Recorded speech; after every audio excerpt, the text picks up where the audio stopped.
Hi folks, it's Peter here from Rainbow Springs Fly Fishing with another little pro tip for you. And this one's called Don't Spring Out the Front.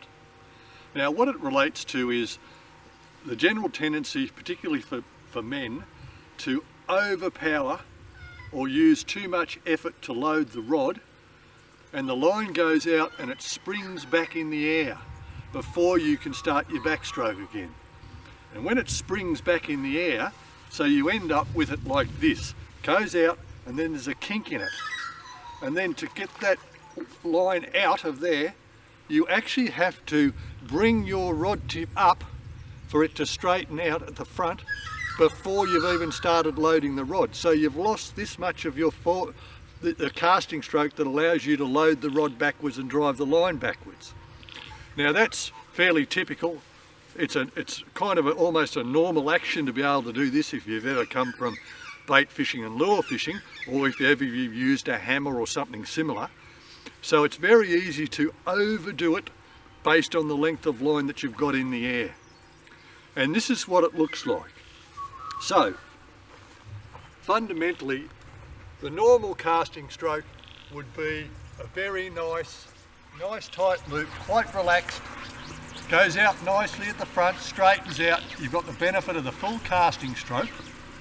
And if I overdo it like that, it will bounce back in the air, and then principally I have to raise my rod tip to here before it will load using the weight of the line.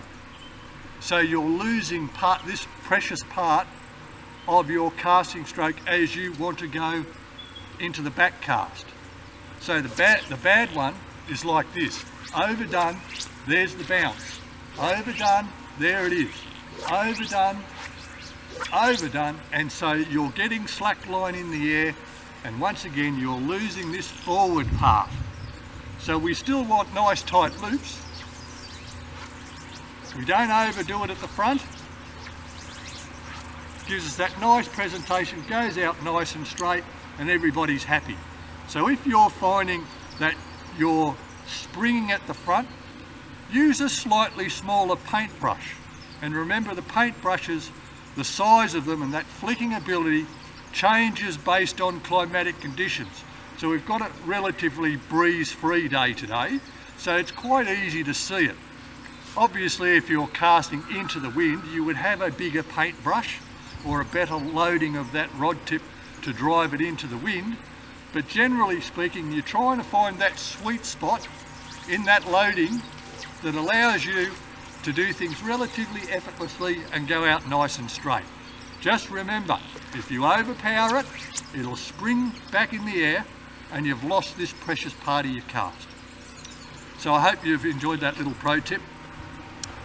In these times we would ask you to please consider sharing this little video and allowing people to practice for a time when they can go fishing again. So please like our Facebook page.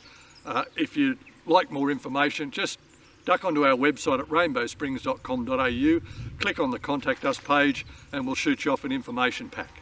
Bye for now.